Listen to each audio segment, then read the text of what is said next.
and I took my table out there in my office, and I get so many compliments on it. So that's the backstory on my sunflowers.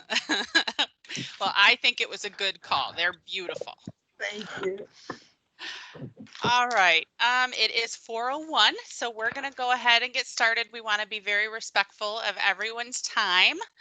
So good evening, everyone, and I'm really excited to have the opportunity to review our drafted annual plan with you this evening.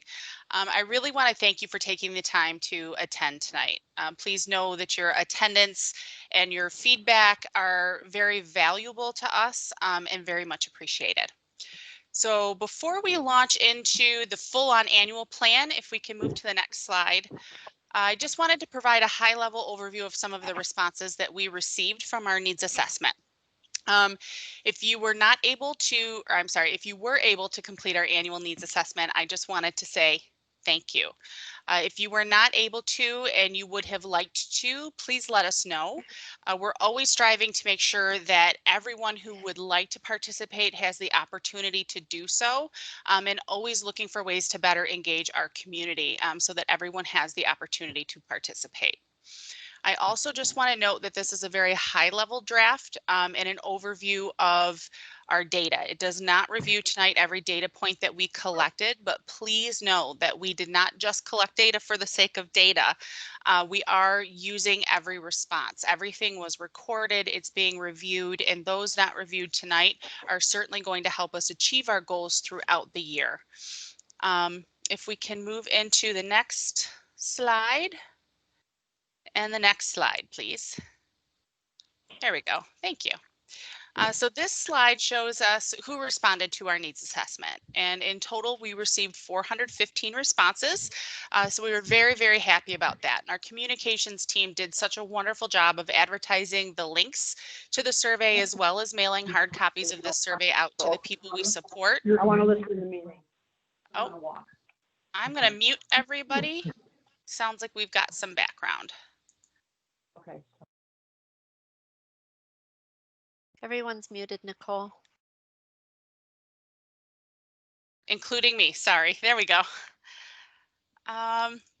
So we also mailed hard copies out to the people that we support, as well as the direct support professionals throughout our network. And in terms of how we did with equitable outreach and feedback, we want to be very transparent that we took a look at the race and ethnicity percentages of respondents to our countywide data, as well as compared it to the data of the percentages of the people that we support. And while overall we did a pretty good job, we did not have equitable representation from the Black or African American community or the Asian community. So we certainly know that we need to strategize ways to ensure that our information gets out and into the hands of those communities as well, so that we have equitable responses and perspectives that are represented in all of our future needs assessments or other surveys that OCHN completes. Next slide. These graphs show how the people we support and their caregivers or families, friends, and allies ranked areas of services that were most important to them. And I apologize, the numbers had fallen off of this. We tried to get them back into the graph, and for some reason it wasn't going. So I'll read to you the order that they were ranked, since the numbers aren't there. And the people we supported and their caregivers listed the top 5 areas of importance in order of greatest to least as friendships and relationships, advocacy, community participation or volunteering, employment, including micro enterprise, followed by education. And the second graph there represents services in rank of importance, and the people we support and their families ranked in the order again of greatest importance to lesser importance as transportation, caregiver support, mental health awareness or stigma, healthcare integration, and trauma-informed services. If we move to the next slide. This graph would show where all survey respondents believe that we should focus our time and our funding. And so again, in order of importance based on these results, it was access to care, direct support professionals, housing, diversity, equity, and inclusion, transportation, person and family centered planning, telehealth and teletechnology, employment, including micro enterprises, and supported decision making. So next slide. And in addition to the survey itself, I had the opportunity to really speak with various groups of people that we support and find out really directly from them what their concerns were, what they believe we should be focusing on, in order to really make sure that our annual plan was person driven.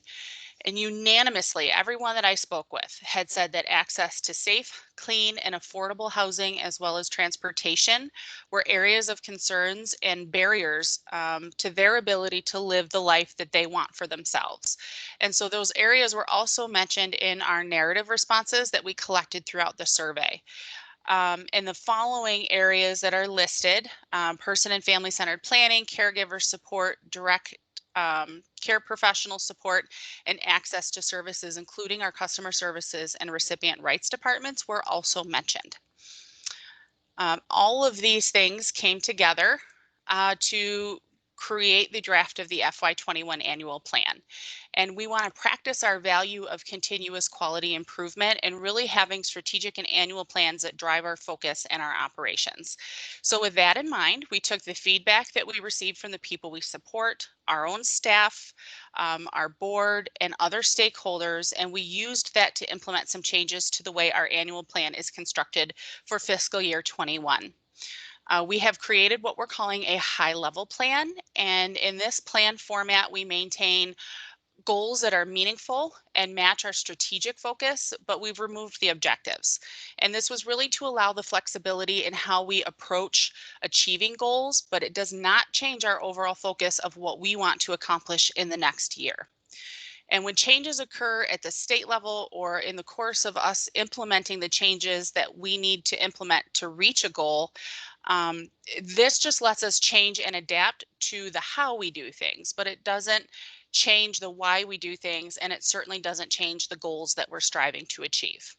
And we believe that this type of plan will allow the flexibility and the adaptation to allow us to do that. So instead of the predetermined objectives in our annual plan, each OCHN team or department will have detailed plans outlining how they're going to achieve annual plan goals, as well as outlining their day-to-day goals for the year with our general operations. And it will highlight how all of these things flow together to achieve and continue to advance our system. So we also intend to hold ourselves accountable for progress towards achieving these goals and to maintain the same transparency that we want to maintain with the people we serve, with our board, and with other stakeholders. So therefore, instead of a semi-annual update on progress towards goals in the annual plan, each department will provide quarterly updates in public meetings to our board. And this way, everybody can hear directly from subject matter experts that are doing the work and really stay abreast of the progress toward our annual plan goals on a more frequent basis. So our next slide just shows the adjustment to the annual plan content. You can see that in this current fiscal year, FY20, we had 6 strategic areas, 23 goals, and 42 objectives. For FY21, we have the same 6 strategic areas. We are in the 3rd year of our 3-year strategic plan. So our strategic areas have not changed. And we have 22 goals to address each of those areas. And as I mentioned, we are in our high-level plan format, not following through with objectives in the annual plan. So this next slide is the first of our 6 strategic areas, and that is our administration and operations. And we know that we want to continue our work in this area. So if we go to the next slide, you can see the goals that we have that are particular to this strategic area. We recently received NCQA accreditation, something we are very, very proud of. Our teams here worked incredibly hard to change procedure and process flows to attain that. And so it's incredibly important to us that we maintain that accreditation as well as the good standing with the Michigan Department of Health and Human Services. So that will continue to be a goal for us. Related to our COVID-19 goal, this is obviously new. But we wanted to note that our pandemic response is inclusive of a lot of the things that people and families noted as important, like maintaining friendships and relationships in the community, um, providing caregiver support. We recognize that those are challenges that everyone we support, as well as our own staff and our provider staff, are facing. And we wanted to be very inclusive of those areas when we built this goal. But we also know that we are going to have to be flexible and adjust to the needs of the folks that we serve, as well as our system throughout. The culture and employee engagement goal. This is also a new goal to the annual plan. Our leadership team here at OCHN really recognizes our staff as our #1 asset. Without the talent that we have, we wouldn't be able to support the people we serve or our providers in the manner that we've been able to. So we continue to work through challenges of mostly having a virtual workforce now, and we wanted to hold ourselves accountable to our staff, much the same way we hold ourselves accountable to the people that we serve, our board, and the general public and stakeholders. And so we decided to add that into our annual plan as a goal as well. So if we move to the next slide, if we've learned anything, it's that we have to have a formalized disaster and recovery plan. Business continuity plan, I'm sorry. We've had many strategies already lined up pre-COVID, such as our shift to Microsoft 365, our use of Microsoft Teams, but we didn't have anything formalized. And so our hope is that over the course of the next year, we'll achieve this goal, and completing this plan is going to allow us to be even quicker and more agile than we were with the current pandemic, should, Lord forbid, another pandemic or natural disaster occur. Meeting our MDHHS contract requirements. So we've had many changes that have come over the years. Often those occur via amendments that occur throughout the fiscal year. And so keeping this, again, a high level goal really allows us to bend and flex to meet any kind of changing requirements that might occur through the year, as well as just maintain the good standing that we have with our funder at the state. And then certainly our value-based contracting continues to be a goal for us. We had pulled back earlier in the year on some of our value-based contracts, and we shifted over to cost reimbursed. We wanted to make sure our providers were stable during the onset and throughout the pandemic. We want to make sure that we have an adequate and stable provider network that is able to provide services and supports to the people that we serve. But we do plan a very careful and planful return to our value-based purchasing ways of contracting. And so we will be working with the providers throughout the year, and keeping, again, everyone informed on a regular basis about our progress towards these goals. Next slide. So I'm going to pause for just a moment. I'm going to pause between each strategic area just to see if anyone has any questions. So please feel free to raise your hand through the icon, or feel free to type in the chat. Or if you would like, you can unmute yourself. And if you're calling in from the phone, please feel free to hit *6. That will allow you to unmute and provide feedback. I am not seeing anything in the chat, Nicole. Just Okay. All right, then we will move on to the next strategic area. And that is around our advocacy and empowerment. So if we go to the next slide, we can see the goals that we're associating with this area. Sorry, one more slide. There we go. Thank you. So we have some momentum, and we want to maintain that in terms of the people that we support. Sorry, I have something stuck in my throat. Oh, sorry, to retain their civil rights and really participate in supported decision-making processes. We worked really hard over the course of fiscal year 20 and even in previous years to establish some baseline data, and we want to continue that work into FY21. And in our community education goal, we added access to services here, and we also added the importance of adapting to a virtual world here as well. I know in conversations with Dana that this is very important to her, that people know who we are, that we're here, and that we stand ready to serve and support our community. And so we will be able to strategize throughout the fiscal year and ensure that we are meeting people where they're at, and in a format that they can access our services services and have access to us as readily as possible. So if we go to the next slide, I'm going to pause for any questions about advocacy and empowerment.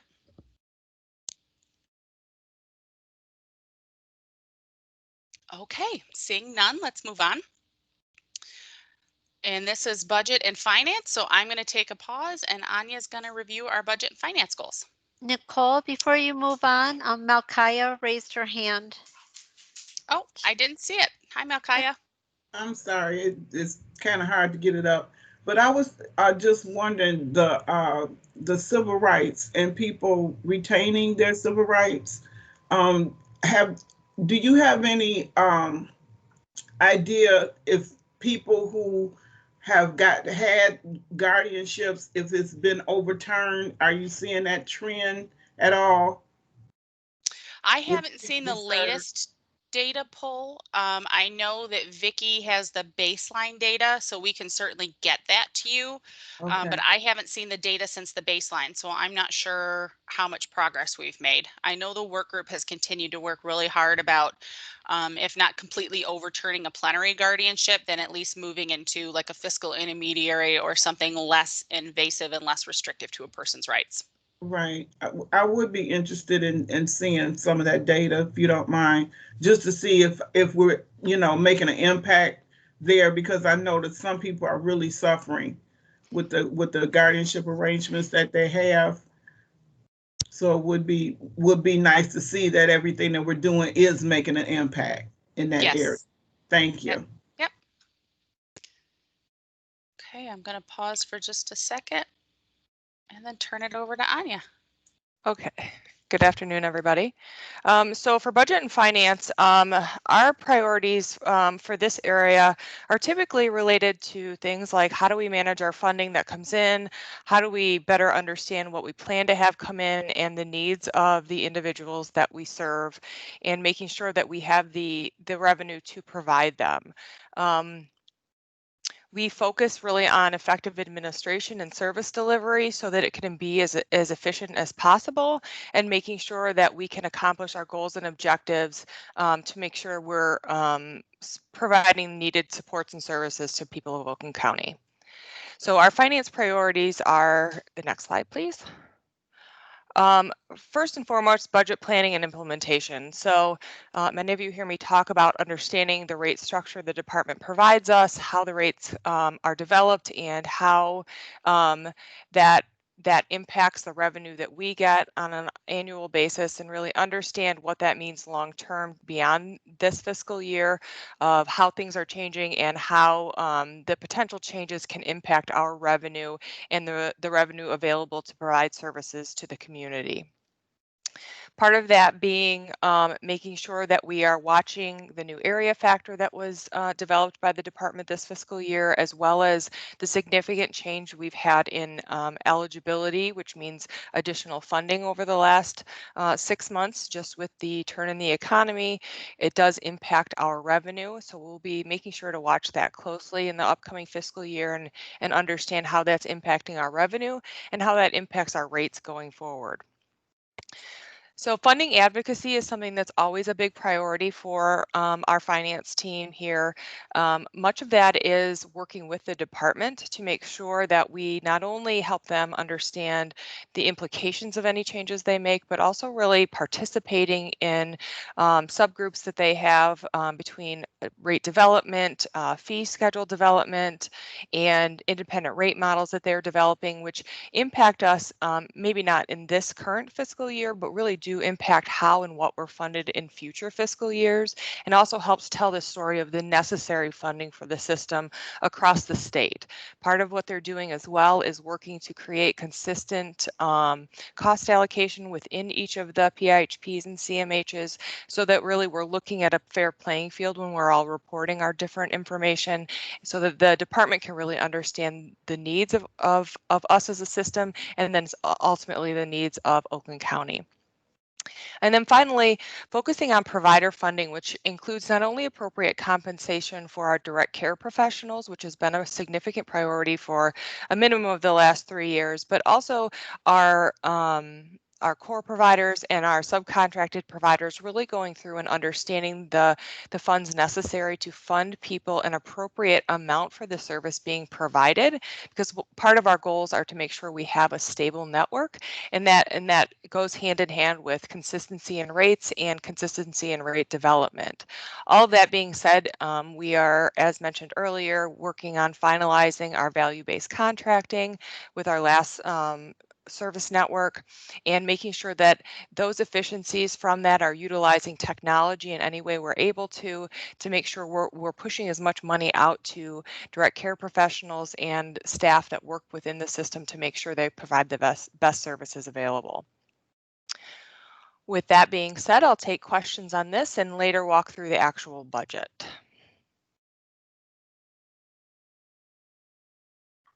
I'm not seeing any questions. Oh, somebody, let's see. There is a question in the chat. Okay. It says, as we move forward in this plan, let me see here. Oops. It's from me, Christine. Is it from you, Judy? Okay. Yeah. So my question is, if I can paraphrase what I tried to type, how can we assure Always Serve and other stakeholders that our network will be effective and intact as we hope to resume business as it needs to be in the future? So hopefully I'm understanding the question correctly. So as it relates to our switch from a COVID perspective, or just funding in general? In general, for now. So that's really looking at the participation we've had over the last year and the last several years, and continuing the participation with the department to make sure they're really understanding the needs of the system and working to develop. They're working on a couple of special projects right now related to independent rate models for each service delivery area, as well as that consistent cost allocation methods, so that they can really see if an area is different, they can dig further into why it's different and if there are better outcomes because of those differences. So from my perspective, it's really helping the department understand the needs of the system and what an appropriate amount of funding is, and myself, my team, and the others in this organization make sure to participate in every opportunity we get with the department, and talking to legislators when we're able to. All good. I'm hearing from people that they're concerned about how they should best plan in their individual plans. And I think that they're looking for some assurance that we're paying attention to kind of the fluid nature of transitioning, hopefully from a COVID-based approach to back to business as it needs to be, not necessarily as it was, but as it needs to be going forward.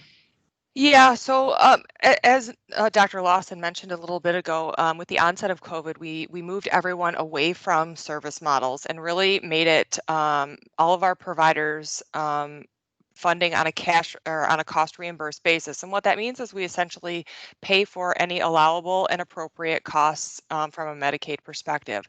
The goal with that was to really take the concern of having cash flow and being able to fund staff for services off the table, so that was not a concern during the pandemic. And so now that we're kind of moving away from that, at least in moving away from the crisis mode of that, we're starting to discuss with providers what they think are which areas can go back to service models and what areas we need to leave it a bit longer, because volume wise and just people coming in wise, they're not able to go back to the way things were just yet.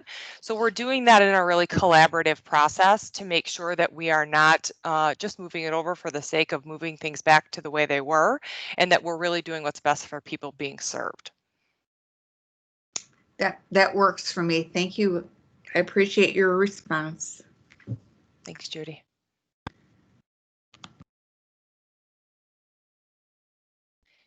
Okay, thanks, Anya. I don't see any more questions, so we're going to go ahead and move into our health and wellness. So the next slide will show just the overview of our health and wellness and our strategic priority in that area. And the next slide shows our goals in this area. And so the first being behavioral health homes. And we are just so completely excited to provide the service to our community. As with any new implementation, we do expect some bumps along the way, but we have a whole lot of faith in our provider network and in our internal team that are making this happen, that we are going to have a lot of really exciting services previously to a population who previously could not access those. In terms of our emergency department and hospital visits, we have several projects already in the planning stages and other thoughts and ideas that we would like to explore implementing throughout the years, such as piloting a medical clearance form and continuing to work really closely within our hospital network to impact emergency department use, to make sure that people have access to preventative care and to really make sure that we're overcoming any barriers to inpatient hospital services. So I do want to note, if you followed our annual plans closely over the years, that some goals aren't here, such as our ongoing work with the Medicaid health plans, our work on population health. And it's not to say that those things aren't important or that the work just is no longer being done. It's more that the work is now part of our day-to-day operations. It's not something that necessarily needs to be reflected in our annual plan because it is just part of our day-to-day. Quarterly departmental reports will still keep the people we support and our board and any other interested party informed of all of our activities along those lines. They just aren't in the plan anymore. I also wanted to note really quickly that Christine Burke has added the link to the plan. So that if you have any feedback, if you're not comfortable necessarily sharing it in the community forum, please follow that link. It's anonymous, and give us your feedback. We'd really love to hear from you. Judy asked, are there any emerging practices for people with developmental challenges? That's a great question. And yes, there are. So the past, I want to say 2 years now, we've been working really closely with the state for youth and other individuals who might have fetal alcohol disorders. So much like autism, fetal alcohol disorders are on a spectrum. And we've been working on an evidence-based practice with both MORC and Easter Seals with their 0 to 6 contract with us, and providing unique supports to those families. And we are Good always, news. Thank you. yes, yes. And we are always on the lookout for a new evidence-based or emerging best As practices. are we all. Yeah, Yep. exactly. Thank you. You're welcome. All right, I don't see any other hands or questions, so we're going to go ahead and move into our services and support. So this is probably the biggest area of our annual plan, and certainly focusing on our continuous quality improvement for the people that we serve. So our next slide shows us the first goals that we have, and our first being our children, youth, and families. So certainly we know that ongoing support of children, youth, and families in our community is really critical. And we are anticipating that those needs will change as the pandemic continues. Certainly many schools have started virtually and other major life adjustments that children, youth, and families throughout our community have had to face. And so again, with this goal, we intend to have the flexibility to continue to support families and to adapt to the different needs of our community as the pandemic continues. The second goal is our diversity, equity, and inclusion. And this has been a really strong focus of our leadership for the past 2 years, with a particular focus on this goal for this past year. We're in the process of completing an internal assessment, and we intend to take that assessment and be very responsive to the needs of our staff, as well as others based on that assessment and other survey data that we collect throughout the year. We want to make sure that we have a safe and equitable, inclusive, and supportive environment for everyone, and we're standing by that. Next slide. Our ongoing support of our justice initiatives. So I really wanted to note for just a moment the successful implementation that all of our diversion work has seen up to this point. our work has been studied by Wayne State University. They were so impressed with the work and with the statistically significant outcomes that resulted from that work that they've asked us how to help them explain our implementation process across the nation, as well as across the state. So we're very happy with that. We do intend to continue all of that work and continue to help our community in terms of justice initiatives and diversion. Peer and therapy services, that's another ongoing area of importance, and we certainly need to know that we need to continue to do better. So the good news is that we have seen the provision of these services increase with the loosening of the telehealth requirements and throughout the response to COVID-19. But we certainly want to make sure that this is still a very highlighted area of focus and that people throughout our system have access to both peer and therapy services and supports. Next slide.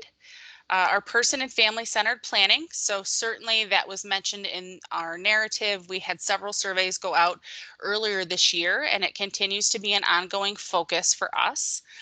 We do have a curriculum and a study group that is comprised of the majority of people who receive services or their family. And so we're very proud of taking a very person-driven approach to that, and we will continue that throughout FY21.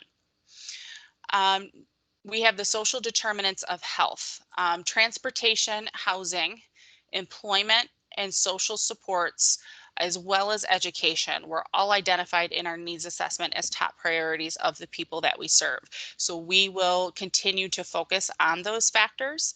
And again, because they're all kind of wrapped up under the social determinants of health, you'll see several different team leads and departments report out on the various things that we're doing to help people address those areas.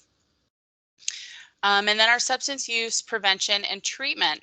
So those of you who were able to tune in to Christina Nicholas's report, we were required to develop a very in-depth and comprehensive 3-year strategic plan unique to our substance use disorder service delivery network. And that is a requirement of the Department of Health and Human Services. So we didn't want to repeat that entire plan here, but we didn't want to leave our SUD services and support out of our annual plan either. So this goal that you see focuses on achieving all of the goals that are outlined in that SUD specific plan. And next slide, I'm going to pause there before we go into our next area of focus just to see if there's any other questions.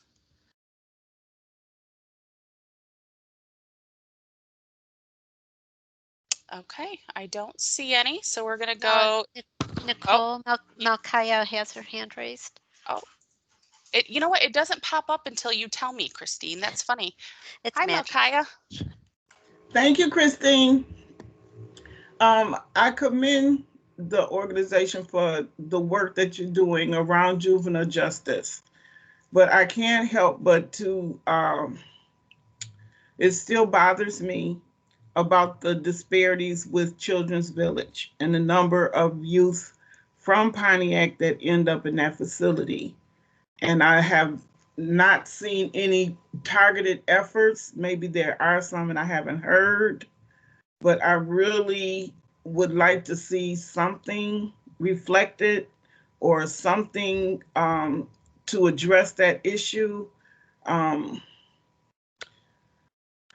And that's all I'm gonna say. If you have something, I appreciate it. I'm not trying to take away from the performance, especially when it's gaining local and national attention. But with me being a resident of Pontiac and knowing that the numbers haven't changed when it comes to young people going to Children's Village, and it's an ongoing issue.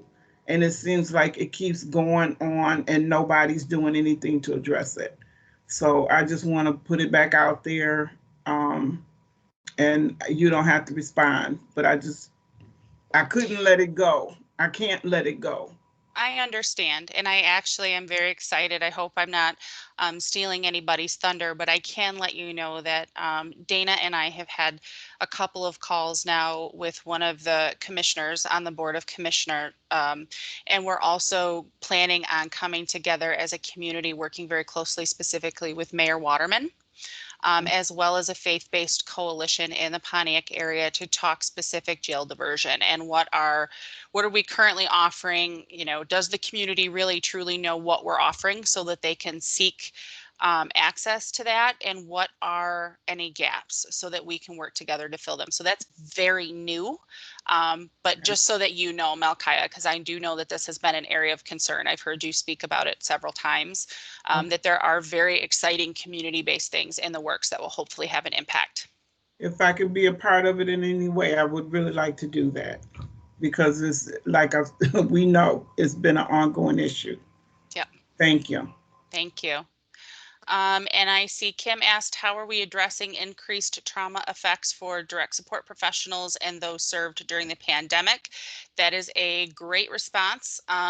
Thus far, Kim, we've been sharing our resources on our website under the COVID-19 website. We've also, I just completely lost my train of thought. Shared a hotline that the state has put out that is specific to any kind of first line responder or mental health or other professional to specifically address that. But that is also part of our COVID-19 goal that I addressed earlier, that we do intend to continue exploring ways to support not only direct support professionals, but everybody that would be hit on the front lines and all of the staff serving people. We do understand that this is having a major impact. Thank you for asking. Hello? I just said thank you, Nicole. Oh, you're welcome. All right. So we're going to go into our next area, which is technology and innovation. And the next slide again shows our strategic area. Nope, next one. There we go. Thank you.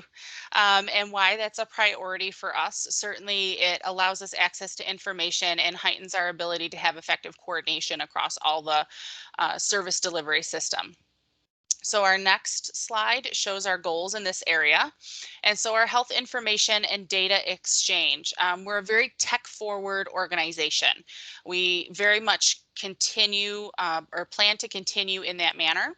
And with new initiatives such as behavioral health homes and the other partnerships, we just want to make sure that we're able to exchange data without developing manual processes and procedures, so that it's less administrative burden with more information, or as much information as possible, into the hands of the people who are delivering the service. And we intend to continue our work on information exchange with groups like MyHen. We also added public transparency and outcomes data, and this is new to the FY21 annual plan. It's incredibly, incredibly important to us that we are transparent with everyone on how we're doing as a system. So to that end, we intend to publish dashboards throughout the fiscal year, certainly that do not contain any kind of protected healthcare information, but we do intend to publish them on our website. And an example of this would be our work at looking at outcomes, such as the number of people who are employed. But we want to look at these and stratify them by race, ethnicity, and gender to identify and rectify any disparities in our service delivery or in our outcomes. We want to publish the dashboards that show this information, and we want to hold ourselves accountable to making progress. If we're doing really well, then certainly we want to highlight all of our accomplishments. I know that since Dana's been on board, she's really noted a lot of things that she sees that we're doing really well that she didn't realize. So we know that we have a lot of opportunity to show off a little bit and to really shine about all of the really wonderful things that our system and our provider network do. And so we want to highlight what we do really well as hold ourselves accountable and be transparent across the board. So next slide. Are there any questions related to our technology goals?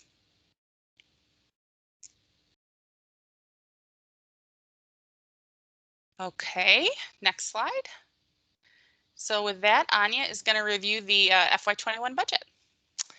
So I'm actually going to talk you through this because what we discovered when we did this for the board is that this presentation has the incorrect slide, but the actual plan is correct. So I've got it up in front of me.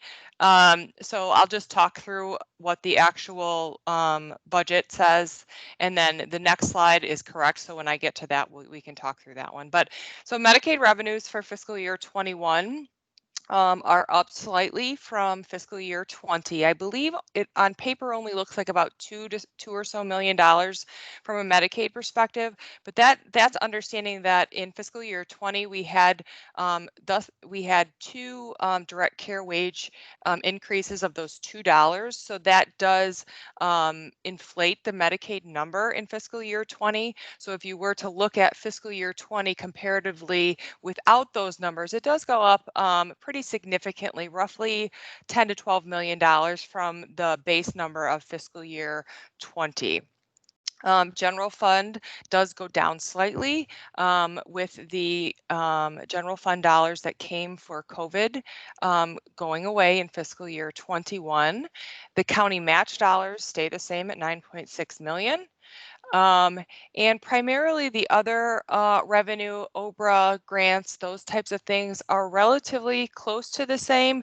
One of the new additions is, as mentioned earlier, the behavioral health home revenue. So we're budgeting that at roughly $865,000 right now.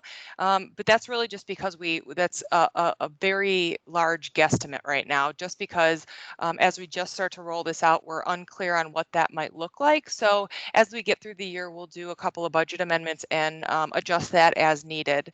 The other thing that we're adding in fiscal year 21 is some additional tenant income.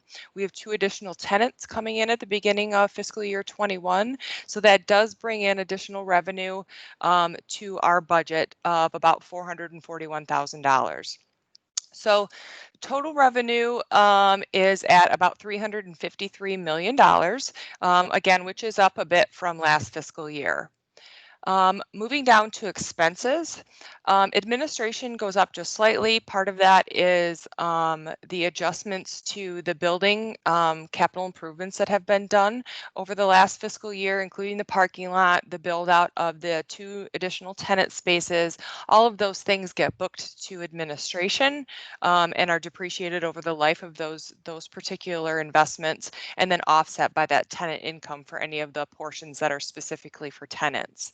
The other small adjustments for administration, things like a couple of staff adjustments and those types of things, but not materially different from the prior fiscal year. Looking at program expenses, the typical process for program expenses is to really look at the prior fiscal year and project what we believe to be anything changing in the next fiscal year.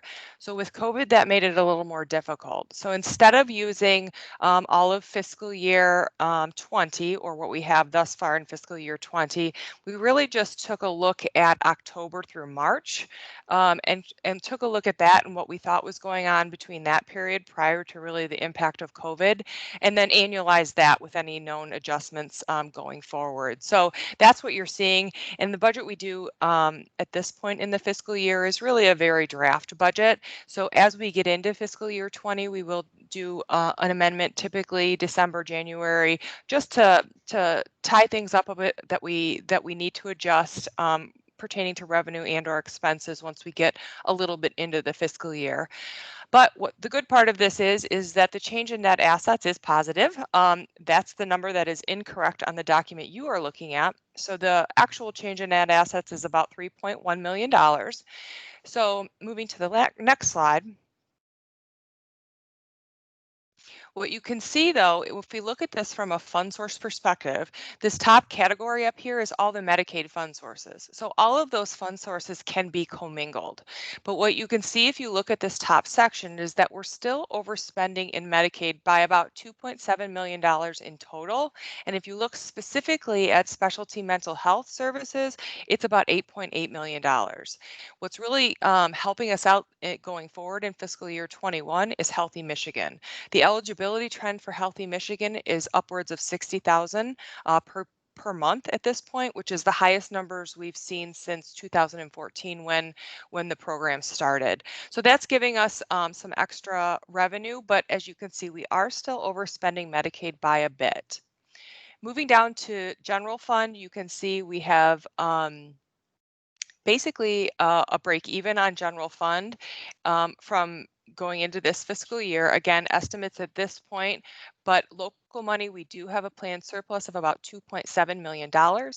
Grants are typically break even at just whatever revenue we bring in, we intend to spend.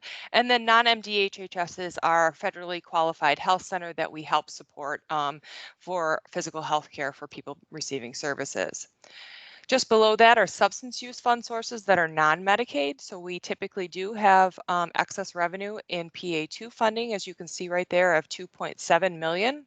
And then block grant money, while it appears there to be in excess, we do typically end up spending that by the end of the fiscal year, or we shift it to make sure that we utilize that money in full.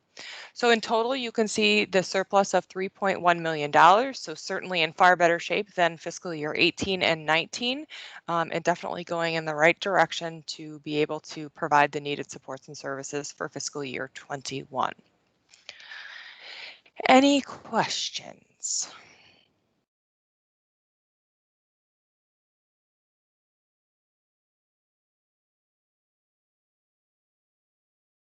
Okay.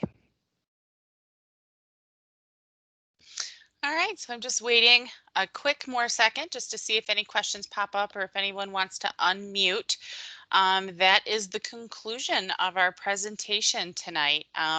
So again, Christine did add a link to provide feedback on the survey, and we also will have this up on our website, the recording, should you choose to watch it again.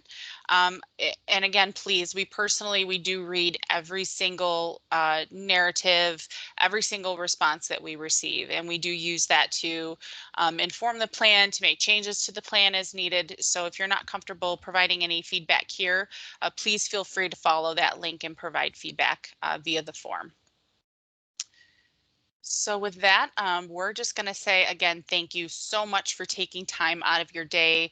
We really appreciate your time and all of the effort you put in to making sure that we have a well thought out and well delivered annual plan. So thank you all very much. Have a great evening.